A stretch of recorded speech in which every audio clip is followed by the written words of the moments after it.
लोमड़ी के नन्हे नन्हे बच्चों को गेंडे ने बड़ी बेदर्दी से अपने भारी भरकम पैरों तले कुचल डाला।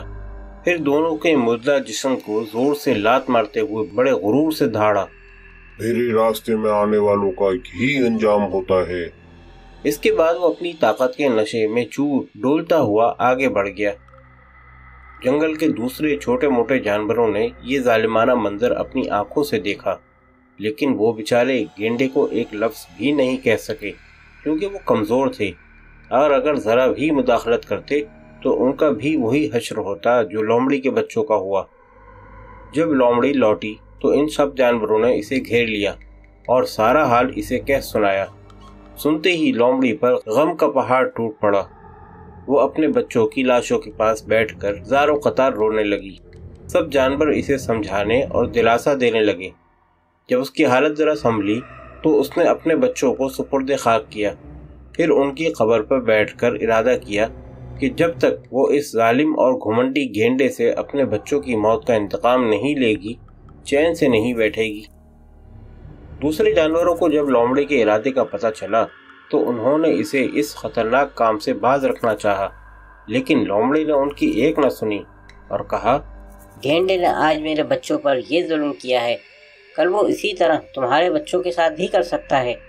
जुल्म और गुरूर को जितनी जल्द हो सके जड़ से ख़त्म कर देना चाहिए, वरना वक्त के साथ साथ वो बढ़ता ही जाता है और इसके शिकार बनते हैं हम जैसे कमज़ोर और बेबस। मैं मानती हूँ कि गेंडा बहुत ताकतवर है और मैं कमज़ोर। मैं लड़कर इससे इंतकाम नहीं ले सकती, लेकिन मैं अपनी अकल इस्तेमाल करके इसे मारूंगी और मुझे उम्मीद है कि मेरा अल्लाह जालिम को ख़त्म करने में मेरी मदद ज़रूर करेगा।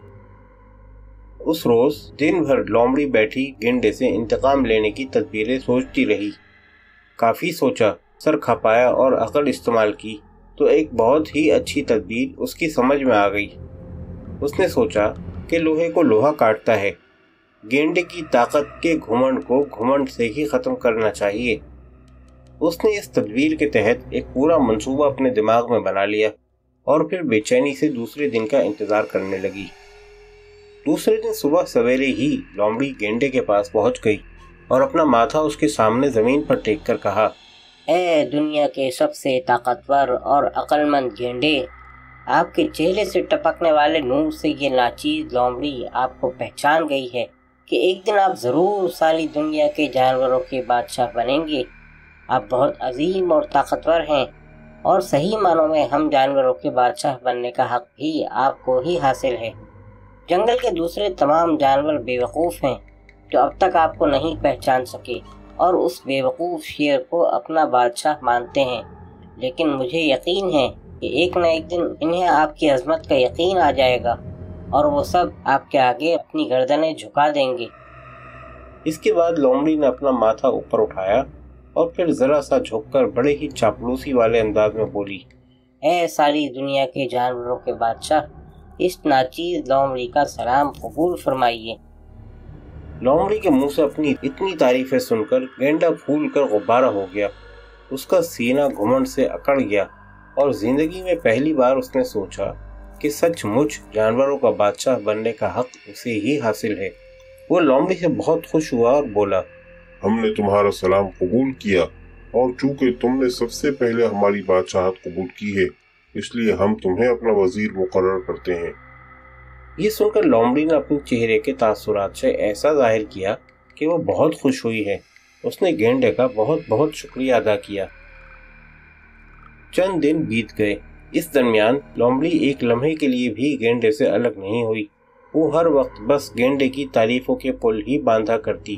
कभी वो उसकी बेपनाह ताकत की तारीफ करती तो कभी बहादुरी की, और कभी कुछ ना सूझता तो उसके सींग की ही तारीफ करने लगती। लोमड़ी के मुंह से अपनी तारीफें सुनकर गेंडा फूले नहीं समाता। वो लोमड़ी से बहुत खुश था और उसको अपना सच्चा हमदर्द और वफादार समझने लगा था। इन चंद दिनों में लोमड़ी की पहचान के दूसरे छोटे मोटे जानवरों ने भी लोमड़ी के कहने पर गेंडे को बादशाह तस्लीम कर लिया था, इसलिए इसको लोमड़ी पर और भी ज्यादा एतमाद हो गया था। जंगल के सिरे पर एक चट्टान थी। एक दिन लोमड़ी गेंडे को इसी चट्टान के पास ले आई। पहले तो उसने गेंडे की तारीफें करना शुरू की और जब उसको यकीन हो गया کہ گینڈا اپنی تعریفیں سن کر گھمنڈ سے پھول گیا ہے تو اس نے کہا، اے جانوروں کے سردار، اس چٹان کے اس طرف ایک اور جنگل ہے، کتنا اچھا ہو اگر آپ اس جنگل کے ساتھ ساتھ چٹان کے اس طرف والے جنگل کے بھی بادشاہ بن جائیں۔ اس کے لیے ہمیں سب سے پہلے اس چٹان کو ہٹانا ہوگا، اور مجھے یقین ہے کہ یہ چٹان آپ کی ایک ٹھوکر میں چکنا چور ہو کر گر پڑے گی۔ طاقت کے گھمنڈ نے گینڈے کی عقل پر پردہ ڈال دیا تھا۔ اس نے ایک نظر چٹان پر ڈالی اور بڑے ہی غرور سے بولا، یہ چٹان تو میری ایک معمولی ٹھوکر سے چکنا چور ہو جائے گی، میں نے اس سے بڑی بڑی چٹانیں توڑی ہیں۔ اتنا کہہ کر گینڈے نے وار کرنے کی غرض سے اپنا سینگ نیچے جھکایا اور بڑی تیزی سے دوڑتا ہوا جا کر چٹان سے ٹکرایا۔ ٹکراتے ہی گینڈے کو ایسا لگا جیسے اس کے دماغ میں بم پھٹ گیا ہو۔ اس کا سینگ چٹان میں گھسنے کے بجائے اس کے اپنے سر میں گھس گیا تھا۔ اس کا سر پھٹ گیا تھا اور دماغ کے چیتھڑے اڑ گئے۔ وہ زمین پر ڈھیر ہو کر تڑپنے لگا۔ لومڑی خوشی سے ناچتی ہوئی اس کے پاس آئی اور بولی، میں ان دو معصوم بچوں کی ماں ہوں جسے تم نے اپنی طاقت کے نشے میں پیروں تلے کچل ڈالا تھا۔ میں نے آج تم سے اپنے بچوں کی موت کا بدلہ لے لیا۔ یہ سن کر گینڈے نے لومڑی سے کچھ کہنا چاہا، لیکن زندگی نے ساتھ نہیں دیا اور وہ اپنے گھمنڈ کے انجام کو پہنچ گیا۔